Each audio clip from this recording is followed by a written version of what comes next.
Welcome everyone to the Intentional Spirit. I'm Temple Hayes, and it's a privilege to be sharing time with you today. It's an honor that we have an expert with us on the ideas and the laws of release. 7 spiritual laws of release. Cynthia Alice Anderson, welcome to the show. Thank you so much. You know, I love your work. I've been a fan for many, many years. Many years, and the depth and the ways that you teach. You know, this word release, it has a lot of different energy, doesn't it? Sometimes it becomes a word that we hear it so often, like authenticity or being transparent. It's like, oh yeah, I release, I let go, you know, I move on. And I recently became aware, because in these teachings, they never age. Correct. You know, right? Timeless. They're timeless. But yet what happens is we learn in our own ways and on our own path to have a relationship with them in a different way. So recently I was working with so many people teach acknowledge something, accept it, and then allow it. And I thought, you know, I don't want to let myself get off that easy. Because sometimes people, they acknowledge something. Oh, that was so tragic what just happened. I'm so sorry it happened, but I'm going to accept it. You know, and then I'm going to allow, you know, whatever comes my way from that tragedy. And I twisted those words around a little bit, if you will, and I started looking at, I acknowledge and I allow, because allowing, that's a whole space, somewhere between the no longer and the not yet. It might call forth silence. It might call forth feeling some anger. Yes. I allow the space that I'm in, and then I accept. And I'm finding that when I do it this way, in this process, that I'm different than when I first started out. Yes. Acknowledging. A funny story on that is I was walking the neighborhood, and somebody was flying by, and I'm a self-appointed traffic monitor of my neighborhood. You know those kind of people, right? And so the guy's going so fast, and I'm with the dogs and everything, and I said, please slow down, you know? And he goes, oh yeah, Grandma. So I go to this place, you know, I acknowledge he called me a grandma, and I go to this place, and I go to this place, and I went, is it my hat? I mean, he can't even see my face. Do I really look like grandma material? And in the allowing, I went, I am a grandma. Newly of like 8 months. Okay, so he just saw me. I need to accept at a greater level the joy of grandmahood. Yes, and I think the law you're speaking about is the law of surrender. The law of surrender. Yeah, the law of surrender, which is one of the 7 spiritual laws. The law of surrender, as we traditionally hear it taught, is very often like, just say yes to whatever comes into your world. You've probably heard that before. Just say yes. Or just go with the flow. And even though those are not necessarily bad ideas, they might be erroneous in the fact that not every single person in their soul growth is needing to say yes. As a matter of fact, their soul growth might be to say no, right? So the idea you're speaking of is, how do I experience what's happening in life? How do I acknowledge it? And then work with what the universe sends. Because even though we are extremely powerful co-creators, in fact, we're here on this earth plane to learn to be spiritual beings. And so as life sends us things that we do not expect, how do we work with that? We do acknowledge what's happening. We do then, there's this point of allowing. But there may be then a step to make after that, as you're saying. So the way I understand and the way I teach the law of surrender is that we are not surrendering to anything outside of us. We're not saying there's some flow we need to get in. Our flow is internal. And as we learn to deal with what's happening, we go within for the guidance of what's my next step. What is mine to do in this situation? So in other words, we are in a state of non-resistance. Yeah. One of the old authors I've read many, many times, Imelda Shanklin, who wrote the book, What Are You?, talked about non-resistance. So as I teach it, surrender and non-resistance are the same. But what we mostly do in life is we resist reality. As a matter of fact, as I'm saying that right now, somebody listening is saying, I don't resist reality. Right. And there it is. That's the resisting. Because if we are in the law of surrender and something's happening, as spiritual students, we say, here's how we might meet this idea. If I said, we resist reality, a spiritual student might say, I wonder how that looks. And if I resist it, what does it mean about what I'm missing? But if we say, I don't resist reality, in that is a resistance. And in that, case closed, there's no more information. So living in the law of surrender is anything but passive. It's very active because it calls us into working with the depths of our soul and listening to the voice of Spirit within. So what you're doing is I love that. Wonderful. I love that. And what I love about your book, and I've had the privilege of looking at it, you know, and kind of the overview of it, is and that's why I feel you are a powerful teacher, is you're getting people away from the new thought cliches and the platitudes and the people who are determined that it's a one size fits all. And it's like, and I know exactly what you're talking about, because if I am responding to the external, you know, that particular contract didn't come through, that didn't happen, or I thought, you know, we were going to have a bigger crowd, or, you know, whatever it is. In that moment of that much of letting go, and it would be something significant, you know, not somebody that didn't jump quick enough at the traffic light. You know, those kind of things that matter to us, what we want to make matter is to really go inside, because I've really felt my soul laugh about a number of things. I mean, my personality can just, let's go, let's work it, you know, and can you, and, you know, blah, blah. But my soul, I can feel the laughter. Oh, yes. The ego, the personality are always attached. I want to say that again. The ego and the personality are always attached to the outer outcomes. And the soul simply knows and is. So the soul is informing the action, and then the ego immediately attaches to what we think, how we think that's going to look like. A marketing plan. Exactly. or and it can be as mundane as, you know, I want to get somewhere in a certain time, and all these things, you know, move in the way. So we say, well, what's that about? And yes, the larger questions in life, you know, ways that we deal with issues in our lives, with our partners, our spouses, our children. Are we listening to the ego that wants to shut everything down and have it look a certain way, or are we consulting our soul? Yeah, so I mean, I think what you're speaking about is very important. We want to begin ultimately to live from our soul and not our ego, because the ego is very limited, the personality is very limited in its understanding of what's next, but our soul is connected to eternity. So our soul knows things that our mind, that's even another way to say it, that our mind, personality, or ego could not possibly know. That's so powerful. I like to think of it like, for me, there's a big difference between modeling and mimicking. Yes. You know, example, when I first got out of ministerial school, I, for a while, mimicked my teacher. Oh, this is what they were doing. This is the kind of program they had.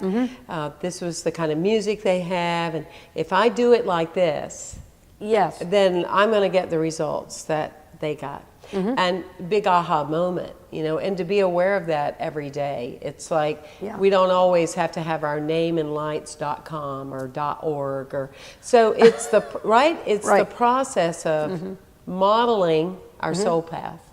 Yes, and your path is different than my path and different than our teacher's path. Yes. But at first, it's very normal, right, Right. to do that because it's somebody who's really lived a journey that we can admire and respect. Absolutely. But as we begin to work with spirit, and an old statement that I grew up hearing was, he or she, operates to the beat of a different drummer. Yeah, And, I love that statement. And for me, this is somebody on the soul path because it's somebody that's listening to what's theirs to do and then does it with a lot of energy and a lot of joy and a lot of grace. And it may not look like anybody else. Yeah. And that's all right. Yeah, and the beauty, I know you have, and I know I have accepted that.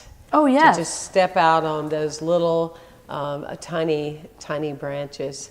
Well, a word that we also hear so often that it's, you can fill the room if you're speaking when you mention the word forgiveness. Yes. And I often tease our community that about half of you started holding your breath. Like, whoop, where are we going? What are you talking about? What have I got to think about now? I want to hear from your perspective, your connection of the law of forgiveness. The law of forgiveness is, I believe, the most important law any of us could practice. It's more important than giving, than surrender, than any, because it actually includes all the other laws in its action. Forgiveness is the key to soul freedom because it releases us from the pains of the past and helps us come to terms with the reality of the present. So the word forgiveness, as one of my old teachers, Catherine Ponder, says, means to give for when you split the word. So it's like you are releasing old, toxic, angry, resentful energy to receive love, joy, happiness, grace, love, forward movement on the journey. So when we are not forgiving, we are literally harming ourselves emotionally, spiritually, and can even be physically. Because we know, there's medical research that says when we hold these kind of angers, these resentments, we get things called high blood pressure. We get things called ulcers. Arthritis. Yes. Red energy. Yes. So we're holding on to that. So and there's this. I think traditionally, forgiveness is taught in a way that is not super helpful to the soul because I've counseled people over the years that were taught in their churches coming up. Well, I know one woman very particularly whose husband abused her, and she went to her pastor at that time, and he said, "You need to forgive him. God forgives him. Everything will be okay." Well, she did just that, and 2 weeks later was in the hospital from his battering, and that's the old teaching of forgiveness. My teaching on forgiveness says, even if we do forgive, meaning release old toxic energy, that there's not necessarily a reconciliation. There may be, in fact, a release of the relationship because that's better for all concerned. Yeah. So I believe this is a more responsible teaching of forgiveness, number one. No doubt. And I also believe we're not condoning bad behavior when we forgive. What we're doing is we are participating in an emotional, spiritual house cleaning. That we're saying, I don't want to be attached to this person who hurt me anymore. The resentments, the anger, I wish something had happened differently. This actually attaches us to the very one that harmed us that we want to be free from. Yes. And the Unity author and minister, Eric Butterworth, said it this way: when you are not forgiving, you are attached to another like being attached with the steel beam. And forgiveness drops that beam so we can become present to all the good God has for us. Every law that I speak about in the book is that we release what we no longer need so the good that God has for us can come in and through us in every moment that we need it. So, and forgiveness is a huge tool for that. Huge tool to move us forward. Oh yeah. I love the mastermind principles. Yes. And often I have the community officers and staff and different people and ministers in training. We're all on board with that, and I love it. And it was the work created by Reverend Jack Boland. I know that a lot of people take credit for it, and they've made it their own, but at the end of the day, Jack Boland created it. And I'm not really an advocate on changing stuff, because it's because it works. But on the forgiveness one, I always put on there, where it says that I forgive those who have hurt me in the past. Yes. I always ask everybody to put whom I have allowed Yes. to hurt me. And I love the richness of what you're talking about, because then, people are so quick to say, what do you mean? I didn't allow that. It's like we're talking about if you continue to hold on to Yes. what you perceive or what was of what someone's done to you, you're allowing it now. You're still Yes. allowing it to hurt you now, to take your day, to affect you. Oh yes, when we don't forgive, that is a very interesting and very important point you're saying. Point you're making is that when we don't forgive, we're living the past as if it's happening right now. There you So go. we are bringing this big suitcase of energy along that's real heavy and not helpful in most situations. In fact, any situations, and it blocks our growth in moving into the present. Yes. And wonderful fodder for forgiveness is exes. People that we've been in a romantic relationship with that we're still holding resentments, and I'm not minimizing that. Right. That there are times we have been really hurt, even abused by other people, but that doesn't mean that we have to continue to let it impact us on the level that it has in the past.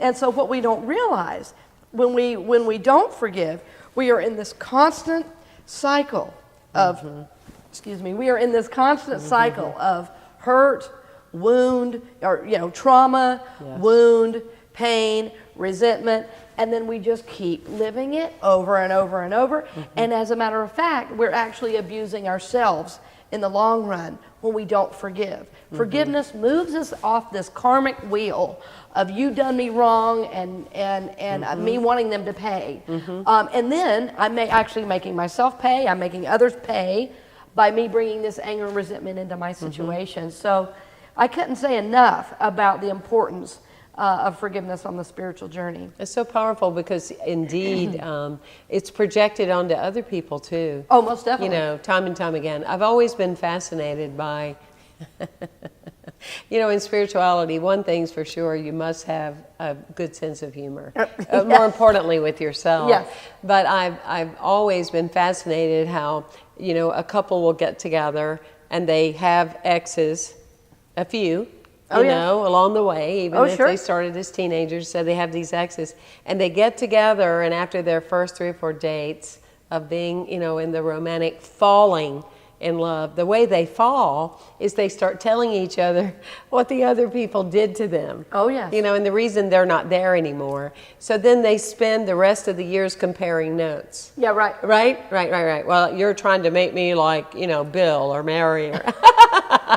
So true. It's so true. So it's such a journey and a dance. I love this book. It is powerful, it's dynamic, and it has such depth. And there's a law in here. Now, I do know you're approaching them from Cynthia Alice Anderson's perspective. Yes. And yet there's a law in here that I've never seen before. Yes. I mean, I grew up on a farm and around agriculture, but I'm not familiar with this law, so help me out. The law is called the Law of Minimization. Minimization. And what happened in the writing of the book, and by the way, I had a limited time, so there was a really tough deadline to meet. So I was very committed to my spirit walk during that, and I would not write a chapter, or I would not write even a title of a chapter until I received it in my meditation time. And so one day I received this title that was the Law of Minimization. And I was laughing because I'd never heard of it. I said, Spirit has a sense of humor. I don't even know what this is. Right. But I'm going to write it. I'm going to write it down. It sounds important, too. It sounds really cool. And in working with it, I mentioned it to my partner, who said, have you looked it up? And I said, look what up? And she said, your law, have you looked it up on the internet? And so I thought that's pretty funny. So I looked it up, and what I found was something called the Law of Minimum. It's also called Liebig's Law, and this is from the early 1800s, that there was an agricultural scientist who said that growth of your plants, your crops, is controlled by the most limiting nutrient, not by the abundance of other nutrients. For instance, if you need, plants need air and wind and sun to grow. Well, if they have all of those, but they don't have water, right? Yeah, if they don't have the most limiting nutrient, then growth will never happen. Right. So as I worked with this idea, I'm saying the law of minimum, the law of minimization. So I realized I had learned about the law of minimum from a friend who is a master rose gardener. And she's the head of her rose society. And she had recently visited me and taught me how to trim some of my family's heirloom roses. And I have my grandmother's rose bush. And what she taught me is that a rose bush, if it's out in the wild, let's say, and it's not tended, it grows leaves and canes and stalks, stalks and canes. Right. But it never will grow a bud because there's enormous energy available to the rose, but unless the leaves and the canes are trimmed back, there's no energy available for the rose to bloom. Step out. Wow. So the law, as I'm applying it, I made an agreement with my readers that the law of minimum in agriculture would be to plants what the law of minimization is to us in our physical, both our physical and emotional spiritual world. So if I'm clear about my purpose, if I'm clear about what I'm here to do, but I have all these other things taking my energy, the very one purpose I have cannot be nurtured because of the limiting nutrient. So let's say I want to write more books. And I know you do. And I do. Yes. But there's time, there's energy, there's focus. These are all aspects. Yes. So if I don't have time because I'm running around doing things that are not for me to do, the book will never be written. Right? So it's looking at my physical world. Are there things in my physical world that are holding energy, that are not necessary, that even every day I have to deal with in my life, that are acting as a literal drag on my energy? Because I have enormous energy. Yes. And I have all the time that any other human being has. But if I choose to do things that are not mine to do, if I am not conscious of where my energy is going, then I'm not able to bloom like the rose is able to bloom. Yeah. I'm not able to live my purpose. So then I become my own default. Right? So this law has gone very, very deeply. And I'm already working on actually another book related to this law. And it relates to every area of your life. Starting with the physical area, it's very funny that over the years, when we've talked about releasing and clearing out, people have often talked about, I have too many of this, too many of that. And I said, well, go into your closet right now and look at your fat clothes, your thin clothes, and clothes you actually wear. Look at your shoes. Okay. She's stepping on some toes. I'm sorry. In other words, what this means is, if you're holding on to things that you no longer wear, number one, every time you look at that, you're having a thought. Yeah. I can't believe I was ever that big. I can't believe I was ever that thin. I'll never be that thin again. It's so true. And then there's things I do actually wear. There's about this many, and then all the rest is things we don't wear because of our emotional energy about it. And the really beautiful thing about if you start practicing this law and removing the things you don't need, every morning when you get up, you know what's yours to wear, what's yours, and you feel good because everything you have fits. Yeah. And you feel good about yourself going throughout your day. So what we don't realize is there are all these little ways that our emotional energy gets hijacked by things in our physical world. Yeah. Right? So I remember at the beginning of President Obama's presidency, somebody said, "Why do you always wear blue suits?" He said, "It's just one less thing to think about." Yeah. So in other words, we don't want to have these big emotional decisions when we first get up in the morning. Right. We just want to have what we need. Yeah. So basically the law of minimization says, keep what you need. Everything else gets in the way of that. Because we want to be able to move forward with ease, with grace, without things dragging on our energy. We're here to be spiritual souls on purpose. And if starting our day, there's things in our home, there's things in our closet, there's things in our relationships that are getting our energy, it's hard to be on purpose. Yeah, that's so true.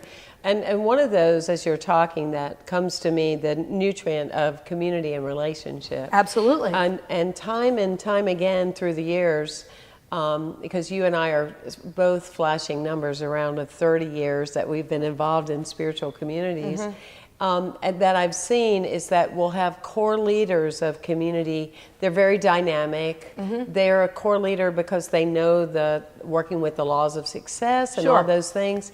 And they find themselves going through a human weather condition. You know, that it's something very challenging, or their business isn't doing well now, or whatever. And they go through the disappearing. You know, they're gone. They're I'm not coming because of. And I have reached out to many of them many times and said, this is the time that you want to stay in. You've spent all these years helping us be relational, be connected, and now's your time. And you want to draw in that nutrient of relationship. That's your soul currency. Let those people help give you new ideas about your business endeavors or your relationship things and stuff like that. But and I love that. That's so powerful. Thank you. Yeah, well, that's a way to see it, you know. Right. And the thing I think I did not say that I wanted to say about the law that's so beautiful is if we all practice this law with our physical things, there'd be enough for everyone. Yeah. There would be enough for everyone because we wouldn't be holding on to things that were not ours anymore. Right. Things that were laced with emotional energy, things that were actually physically in the way of us moving through our homes.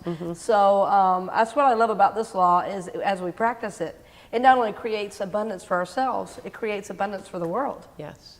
Because there is enough for everyone. Yeah, it's very powerful. Yeah. All right, well, what other law are you really feeling you want to talk about?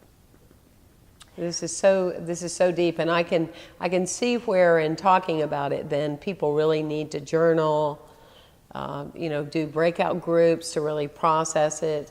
Yes. Well, as we've worked with this, so in my spiritual community, I really wrote the book for my spiritual community. I don't think I ever would have written it just for myself, but I saw a need, and the conversations and the application has been more far-reaching than I ever imagined. People are applying it to all of these laws, to their relationships, to their work, to their financial life. It's like the law of minimization. Well, where is my money going? Right. You know, so there are things I want to do with my money, but I seem to not have enough at the end of the month, but I make plenty. Right. So where is that going? And they are already giving. They're already practicing law number 1, which is the law of giving. So, they have begun to discern that they are kind of leaking money elsewhere. So it's a time to focus. Wow, it's very powerful. Yeah, thank you. Well, of your walk and your path, what would you say is the one message of a message? I know, like me, you're real involved in social activism and engaged spirituality. You're doing so much in community, and we've all been with you with Pulse and everything your community has endured, and we've just, we wanted that to be like the last act that we all needed to talk about, and it just seems to continue. What is it that you feel is your focus at this point? My number one focus is empowering souls to learn and grow, to know their worth. Everyone, the best teaching I ever got from my parents was that everyone has value. Yeah. So I know, like myself, you're so involved with social activism, taking a stand. We're voicing our truth now much louder than ever before. I love that statement that somebody asked, what is mine to do? And I said, I came here to live out loud. Oh, beautiful. And I honor you for that as well, and everything that you're about. So where are your passions right now as a soul? Where are you focusing?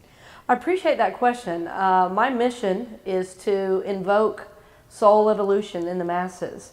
I believe the world now more than ever needs our message of love, of unity, of oneness, and that each of us does not only have a soul, but is a soul.